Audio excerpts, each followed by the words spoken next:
الرحمن الرحیم۔ شروع اللہ کے نام سے جو بڑا مہربان نہایت رحم والا۔ رسول اللہ صلی اللہ علیہ وسلم فرماتے ہیں عرفے کے روزے کے حوالہ سے میں انی احتسب علی اللہ ان یکفر السنۃ التی قبلہ والسنۃ التی بعدہ، کہ مجھے امید ہے کہ اللہ سبحانہ و تعالی اس بندے کے 2 سال کے گناہ معاف کر دیں گے جو بندہ عرفے کے دن کا روزہ رکھتا ہے۔ عرفے کا روزہ یعنی کہ 9 ذو الحجہ کا روزہ۔ اب اس حوالہ سے اس کی فضیلت تو بہت زیادہ آپ صلی اللہ علیہ وسلم نے بیان کی ہے۔ روزہ ایک ہے لیکن 2 سال کے گناہ اللہ سبحانہ و تعالی اس مومن بندے کے معاف کر دیتے ہیں۔ یہ اللہ رب العزت کا اس امت پر ایک بہت بڑا احسان ہے کہ اللہ سبحانہ و تعالی نے ایک روزے کے بدلے میں 2 سال کے گناہ معاف کر دیے ہیں۔ اب اس حوالے سے کچھ لوگ یہ اشکال پیدا کرنے کی کوشش کرتے ہیں کہ ہم نے جو روزہ رکھنا ہے وہ اپنے علاقے کے اعتبار سے نہیں رکھنا، بلکہ سعودی عرب میں جب حاجی حضرات عرفات کے میدان میں جمع ہوں گے اس دن ہم نے روزہ رکھنا ہے، وہ چاہے ہمارے ہاں جو سی طریق مرضی بنتی ہو۔ تو یہ بات درست نہیں ہے، کیونکہ عرفے کا روزہ ہم نے ان کا اعتبار نہیں کرنا۔ جب ہم اپنے علاقے میں رمضان کے روزے رکھنے ہو، عید الفطر کرنی ہو، عید الاضحیٰ کرنی ہو یا دیگر کوئی بھی کام کرنا ہو تو اپنے علاقے میں جو قمری تاریخ ہوگی، جو رویت ہوگی، ہم نے اپنی رویت کا اعتبار کرنا ہے۔ تو اسی طرح عرفے کے روزے کے حوالے سے بھی ہم نے اپنے علاقے کی ہی رویت کا اعتبار کرنا ہے، چاہے وہ تاریخ مطابق ہو جائے، چاہے 1-2 دن کا فرق پڑ جائے۔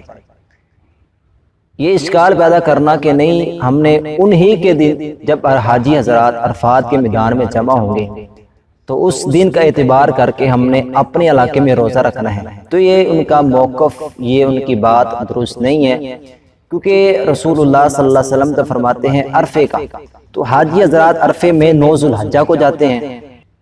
جب 9 ذو الحجہ کو حاجی حضرات عرفات کے میدان میں جاتے ہیں تو پھر ہم نے تاریخ کا جو اعتبار کرنا ہے وہ اپنے علاقے کی۔ جب ہمارے علاقے میں انسان جس بھی علاقے میں رہتا ہے اور عرفے کے دن کا وہ روزہ رکھنا چاہتا ہے تو پھر وہ اپنے علاقے میں جو 9 ذو الحجہ ہوگی اس دن وہ روزہ رکھے گا۔ لیکن جو حاجی حضرات عرفات کے میدان میں جمع ہوں گے وہ روزہ نہیں رکھیں گے، بلکہ جو حج کے علاوہ جو دیگر علاقوں میں مسلمان رہتے ہیں، یعنی کہ عرفات کے میدان کے علاوہ جو حج نہیں کرنا چاہتے، تو ان کے لیے یہ حکم ہے کہ پھر وہ اس دن کا روزہ رکھیں، یعنی کہ 9 ذو الحجہ کا وہ روزہ رکھ لیں۔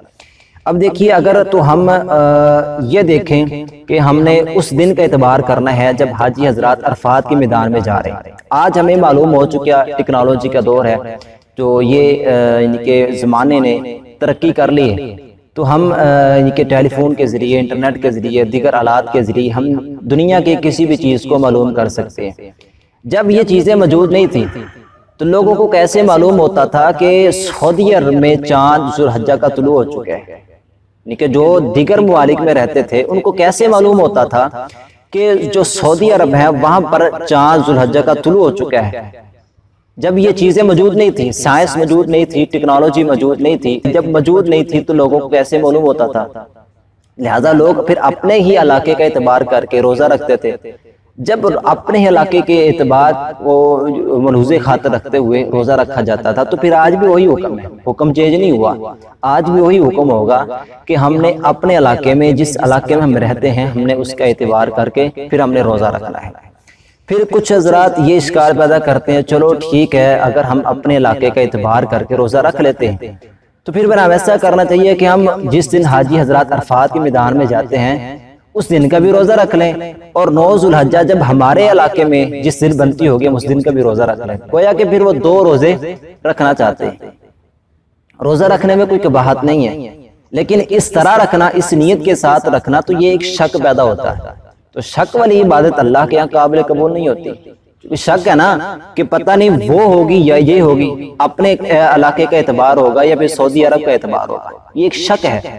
تو شک والی عبادت اللہ کے قابل قبول نہیں ہوتی۔ عبادت وہی قابل قبول ہے جو یقین کے ساتھ کی جائے۔ جب یقین کے ساتھ کریں گے پھر وہ عبادت اللہ کے ہاں قابل قبول ہوگی۔ تو یقین یہی ہے، بہتر بات یہی ہے، اور جو درست موقف ہے وہ یہی ہے کہ ہم نے جب عرفے کا روزہ رکھنا ہے وہ اپنے علاقے کی تاریخ کو دیکھیں گے کہ 9 ذوالحجہ کس دن بنتی ہے تو اس دن کا روزہ رکھیں گے. روزہ ایک ہوگا، اللہ سبحانہ و تعالیٰ اس کے عوض میں ہمارے 2 سال کے گناہ معاف کر دیں گے. 2 سال کے گناہ معاف کون کون سے؟ ایک تو وہ السنۃ التی قبلہ جو ہم نے گزار دیے ہے، جس سال کے آخری مہینہ ہے اور پھر آخری مہینے کی 9 تاریخ ہو چکی ہے، گویا کہ اس سال کے اندر ہم سے جو غلطیاں خطائیں ہوئی ہیں اللہ رب العزت اس کو معاف کر دیتے ہیں. والسنۃ التی بعدہ، ایک وہ سال جو آئندہ آنے والا ہے. تو سوال یہ پیدا ہوتا ہے جو ہم نے سال گزار دیا اس کے گناہ معاف ہو گئے، پتہ چل گیا غلطیاں ہمیں ہوئی تھی، اللہ رب العزت نے ایک روزے کے عوض میں وہ معاف کر دی. اب جو آئندہ سال آنے والا ہے اس کے گناہوں کی معافی پہلے ہی کر دینا، اس کا کیا مفہوم ہوگا؟ اس کا مطلب یہ ہے، یہ نہیں ہے کہ انسان گناہ کرے، گناہ پھر بھی نہیں کرنے، حد الامکان رکنے کی کوشش کرنی ہے جتنی طاقت ہے، گناہ کرنا نہیں ہے. لیکن اگر انسان سے گناہ ہو جائے اللہ معاف کر دیں گے. پہلی بات یہ ہے کہ اللہ سبحانہ و تعالیٰ پھر ایسے بندے کو گناہ کرنے کی توفیق عطا نہیں کرے گا، کیونکہ اس بندے کو توفیق ہی نہیں ملے گی کہ وہ بندہ گناہ کر لے. اللہ رب العزت اپنے اس مومن بندے کو گناہوں میں ملوث ہونے سے بچا لیں گے. تو اس لیے اس موجودہ وقت میں یعنی کہ اس سال جو 2020 چل رہا ہے، تو اس سال جو 9 ذوالحجہ جمعے کے دن یہ 9 ذوالحجہ برصغیر میں بنتا ہے، تو اس دن جمعے والے دن روزہ رکھیے. انشاءاللہ اللہ رب العزت اس ایک روزے کی وجہ سے ہمارے 2 سال کے گناہ معاف کر دیں.